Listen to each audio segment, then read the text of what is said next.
আসসালামু আলাইকুম সবাইকে। আশা করি সবাই ভালো আছেন। বর্তমান যুগে মেয়েদের একটি খুব কমন সমস্যা চুল পড়া।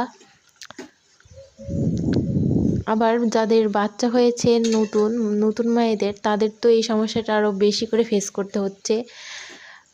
সিজারের পর আমার মাথার চুলগুলো পড়ে যাচ্ছিল, চুলগুলো মাঝখান থেকে ভেঙে যাচ্ছিল, চুল একদম নিষ্প্রাণ হয়ে রুক্ষ শুষ্ক হয়ে এত পরিমাণ পাতলা হয়ে গিয়েছিল যে নিজের চুল দেখলে নিজেরই হাসি পেত।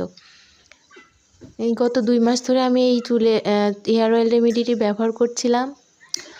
আলহামদুলিল্লাহ অনেক সুন্দর ফলাফল পেয়েছি। আপনারা যদি এরকম হেয়ার অয়েল রেসিপি চান তবে আমাকে কমেন্ট বক্সে কমেন্ট করুন, আর আমার চ্যানেলটি সাবস্ক্রাইব করে আমাকে ফলো করে রাখুন, যাতে করে আমি এই হেয়ার অয়েল রেসিপিটি শেয়ার করলে আপনারা সেটা থেকে উপকৃত হতে পারেন। ধন্যবাদ।